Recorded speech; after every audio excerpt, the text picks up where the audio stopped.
Fala aí, eu sou o Luiz Otávio e você está nos Dois Faladores e hoje a Melissa Barreira foi demitida e ninguém fala mais disso.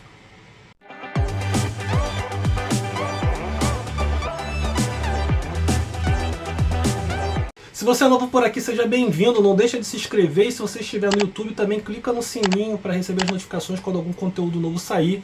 Tem pelo menos um conteúdo novo por semana por aqui, então não deixa de clicar lá para ser ativado. Eu devo confessar que eu fiquei pensando muito em como começar esse conteúdo. Até quem acompanha o canal sabe que a gente não escreve roteiro. E uma das partes mais complicadas, às vezes, da gente começar aqui a produzir é justamente o que vai chamar a atenção para o conteúdo do vídeo que entra antes da vinheta, né? Do vídeo ou do áudio, se você estiver escutando. E aí o desse daqui eu tive que começar umas 5 vezes diferente para pensar realmente no que... como começar o assunto. E aí, se ficou bom ou não, desculpa, mas esse que vocês estão vendo foi o que eu achei que foi o melhor, né? Mas isso tem muito a ver também porque o assunto é um assunto polêmico. A gente não se furta de falar de polêmicas aqui, mas a gente sabe que alguns assuntos exigem mais dedo, exigem mais tato do que outros. Mas a gente também não queria deixar de conversar um pouco sobre isso, né? Para quem não sabe, ou para quem já esqueceu, tem um pouco mais de 15 dias, a atriz... Foi 15 dias? Deixa eu até conferir aqui. Eu tô com o computador aqui do lado porque eu vou querer dizer exatamente o que ela falou. Então eu trouxe aqui para eu não me perder, tá? Mas tem um pouco mais de 7 dias, na verdade. Tem um pouco mais de uma semana que a atriz Melissa Barreira, que era uma das principais da continuidade, né, dos novos filmes, da nova trilogia da franquia Pânico, foi demitida por causa de uma postagem que ela fez em prol da Palestina. Eu já vou ler aqui qual foi a postagem dela e depois eu vou ler o que a Spyglass, que é a produtora da franquia Pânico, falou, para a gente poder conversar um pouco, mas não foi só ela.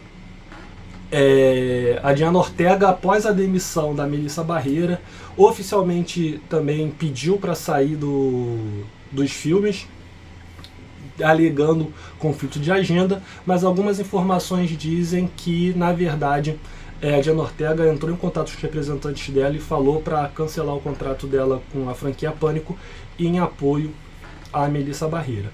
Vale lembrar, né, que tanto a Diana Ortega e a Melissa Barreira são atrizes que têm uma origem hispânica, então quer queira quer não, isso já traz um arcabouço diferente de vivência e de história para elas e de como elas vão perceber determinados assuntos. E eu vou excluir aqui a situação da Susan Sarandon, que também foi uma atriz que perdeu o contrato com a agência que representava ela, por causa de falas que ela teve em relação à situação da Palestina e de Israel. A Susan Sarandon teve uma frase ali que ficou meio complicada realmente, ela mesma pediu desculpa depois, então a gente não vai trazer o caso da Susan Sarandon para esse vídeo aqui, tá? Apesar do que a gente poderia aprofundar algumas questões ali se quisesse também.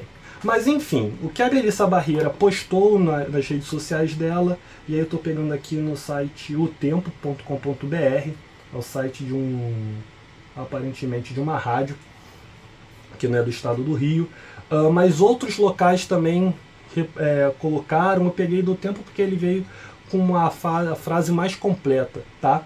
Então, Gaza está sendo tratada atualmente como um campo de concentração, encurralando todos juntos sem ter para onde ir, sem eletricidade, sem água. As pessoas não aprenderam nada com nossas histórias, e assim como em nossas histórias, as pessoas ainda estão silenciosamente observando tudo isso acontecer. Isso é genocídio e limpeza étnica. Como eu falei, esse daqui foi o maior trecho que eu consegui achar. Existem alguns cortes ali, mas o principal é isso daí. O que muita gente só repostou foi ela falando sobre a questão do campo de concentração. E aí a Spyglass, né, a empresa responsável que tem os direitos da franquia Pânico, emitiu a seguinte declaração após demitir a atriz.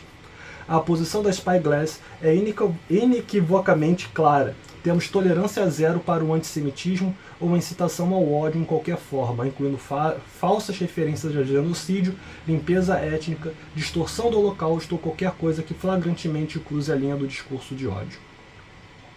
E aí o que a gente pega aqui então é o seguinte, eles pegaram a frase dela, né, em que ela compara a situação da faixa de Gaza como campo de concentração, para alegar então que é uma mensagem falsa que vai se referir sobre distorções referentes ao Holocausto, que é uma maneira complicada, né, por falta de um termo melhor, de você tentar justificar algo quando claramente não foi isso que a atriz tentou fazer. Né? Pelo menos não é isso que a imagem dela coloca quando ela compara a situação da Palestina com o campo de concentração, porque o que ela está fazendo de referência aqui é uma comparação com o fato de que coisas que são verdades, de que você existe uma limitação de acesso à eletricidade, à água e alimentos na situação da Palestina. Existem situações, inclusive, de que foram limitadas acesso a vacinas na época da Covid, algo que é muito complicado de você simplesmente aceitar. Não vamos debater aqui a situação Palestina, Israel e Hamas, é algo muito mais profundo, é algo que realmente alguém que tem um conhecimento de causa possa aprofundar o debate em si, apesar de a gente já ter conversado mais ou menos sobre algumas visões que a gente tem sobre a situação em outros vídeos, mas sempre sem aprofundar a questão geográfica e política e histórica em si, mas da visão que é dada ao caso. E aí é isso que a gente vai tentar aprofundar aqui de novo, porque a atriz Melissa Barrera foi demitida depois de falar isso. E aí, claramente, né, é uma posição da empresa de você demitir alguém que se mostrou contra o status quo, vamos dizer assim, ou a grande parte dos Estados Unidos de defender a situação de Israel. Né?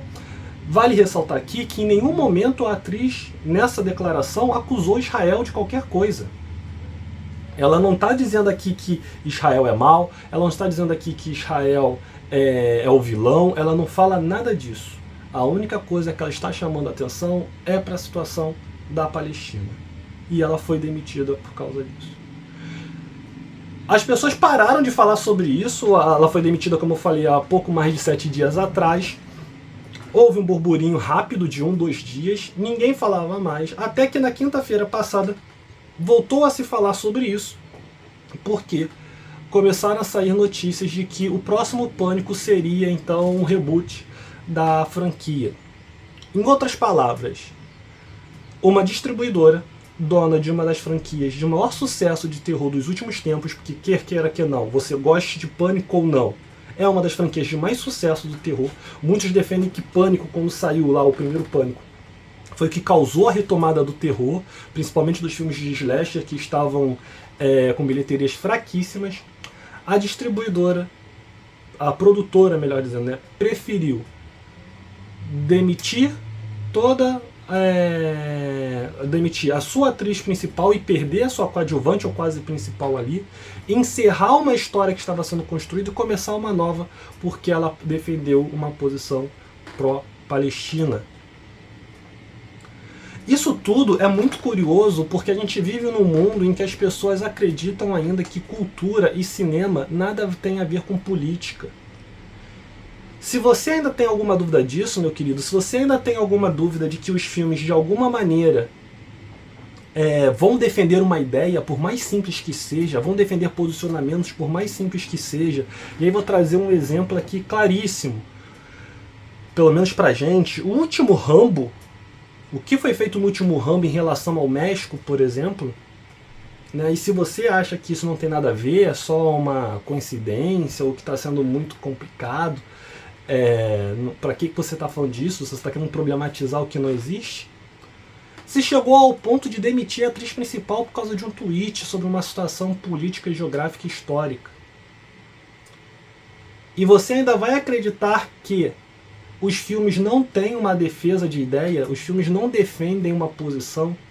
Não é à toa que os filmes podem ser usados como retrato histórico de um momento social. A gente já falou sobre isso, a gente fala sobre isso nos nossos vintage, né, quando a gente está lá nas décadas da Guerra Fria, e aí você tem a expansão espacial, como você vai ter muito filme tratando do inimigo, que é o inimigo que vem do espaço, a ameaça espacial, né, retratando aquele momento ali de medo do que seria encontrado. E aí a gente ainda encontra ideias de que o cinema não tem nada a ver com a história, de que Hollywood não tem nada a ver com a história. Uma das maiores maneiras que os Estados Unidos têm de defender o seu estilo de vida é justamente através de Hollywood, se não for o maior, né? E aí, de novo, desculpa me tornar repetitivo, chegamos ao caso extremo de ter uma atriz demitida, porque não é aceitável que a principal atriz de uma das principais franquias de terror que nós temos em Hollywood hoje tenha ousado se posicionar a favor da Palestina. Isso é muito pesado, isso é muito sério. Sei que esse vídeo aqui é só um vídeo falando sobre o assunto, mas eu realmente espero que a gente consiga de alguma maneira fazer uma reflexão sobre como cinema e política estão extremamente envolvidos e entrelaçados. Se você pega os filmes do 007, então, aí, né, é latente, é patente essa situação. O Indiana Jones faz isso, mas o Indiana Jones tem aquele caráter mais aventuresco e aí ele vai se manter sempre focado numa questão dos nazistas, então você consegue fazer um certo distanciamento, vamos colocar assim, ou diminuir o peso do posicionamento, mas tá ali um posicionamento. E muitas pessoas, ou pelo menos um número considerável de pessoas, já estão fazendo algumas comparações com o macartismo, de novo, né? A gente falando da Guerra Fria, em que se viveu realmente um período de caça às bruxas, de que se você fosse comunista e vivesse nos Estados Unidos, ou se você defendesse o comunismo e vivesse nos Estados Unidos, você era visto como um inimigo, você poderia ser preso, você seria investigado, enfim. Para trazer uma produção mais recente, Oppenheimer vai mostrar isso e como muitas das vezes o macartismo foi usado apenas como uma questão política e muitas das vezes as pessoas eram acusadas utilizando macartismo, só para poder se livrar dela. Acho que a gente não chegou nesse momento ainda. Acho que existem alguns cuidados, algumas observações que precisam ser feitas, mas a gente já sabe, né, de informações, de notícias que estão saindo, a gente já sabe, né, porque, né, meu Deus, ele tem informações, né? Já existem notícias de como algumas pessoas, algumas celebridades estão se sentindo um pouco pressionadas a tomar partido ou não tomarem partido diante da situação que envolve a Palestina e Israel. Outra coisa que eu queria chamar a atenção aqui, e aí talvez agora eu polemize mais ainda, é curioso que isso aconteça justamente no governo do Joe Biden, que é um político do Partido Democrata, é um político do partido colocado mais à esquerda, se é que existe um partido à esquerda nos Estados Unidos. É claro que se você tem o Trump de um lado, né, o bom senso pelo menos indica que você deva ficar do lado do Joe Biden, no caso do Biden contra o Trump. Mas o próprio Biden sempre foi uma figura muito questionada devido a algumas posições que ele tinha. A própria figura dele muitos usavam, e eu acho até de maneira errada, como uma figura que não demonstrava força devido à idade dele, e aí que ele não teria a pujança necessária para ser presidente dos Estados Unidos. Mas é curioso que justamente no governo democrata, e acho que é meio óbvio, mas só para deixar bem claro, isso daqui não é um vídeo, não é uma fala em favor do republicano, do Partido Republicano, né? Mas é curioso que é justamente num governo do Partido Democrata que a gente esteja vivendo essa situação, e que vale também para que a gente acorde para algumas situações de como a gente enxerga o mundo, de como a gente enxerga algumas políticas e posições dos Estados Unidos ao se referir ao mundo em si. Fala pessoal, voltei aqui rapidinho, né, porque eu já estava editando o vídeo, dá até para ver aqui atrás que a gente já estava editando o vídeo, e aí eu estava ouvindo aqui, né, e aí só para não ficar essa dúvida, não ficar meio truncado, o macartismo ele começa num governo democrata, né? Ele é defendido, o projeto aparece pelo senador McCarthy, que era do Partido Republicano, mas essa ideia, né, vai se dar no período do governo do Truman, que era um cara democrata, que inclusive foi o cara que liberou para ser jogada a bomba atômica, né? Isso tudo só reforça o que a gente está tentando falar aqui nesse vídeo, justamente sobre a política dos Estados Unidos diante do mundo e de como a gente tem uma visão distorcida de algumas coisas e como que de um tempo para cá o Partido Democrata virou sinônimo de coisa super bacana e são os heróis dos Estados Unidos, e não é bem assim que a banda toca, né? Valeu, espero que você esteja curtindo o vídeo até aqui e fique até o finalzinho dele. Abraço. Eu acho curioso também porque quando o Biden é eleito, algumas pessoas diziam que na verdade o Biden seria eleito e aí seria ali os 4 anos de governo dele para que você tivesse a indicação da Kamala Harris, que é a sua vice. Inclusive muitas pessoas viram ali como um momento de avanço, que eu não vou discordar, da política dos Estados Unidos, você ter uma mulher com uma descendência que não fosse caucasiana como vice-presidente dos Estados Unidos. Mas será que eles vão conseguir indicar a Kamala depois disso tudo que está acontecendo? Será que realmente vai vir a Kamala como candidata? Seria no mínimo interessante, seria no mínimo bom a gente ter um candidato assim, né? A gente já teve o Obama como um homem negro, e aí seria interessante a gente ver a candidatura da Kamala e como isso seria desenvolvido. O governo do Biden já vem sofrendo uma série de questionamentos, muitos justos, outros nem tanto, e aí agora ele se vê de frente a essa situação de Israel e Palestina, e é justamente no governo democrata que a gente começa a ouvir zum da volta do macartismo. Acho que é isso que eu queria falar. Acho que eu espero ter conseguido transmitir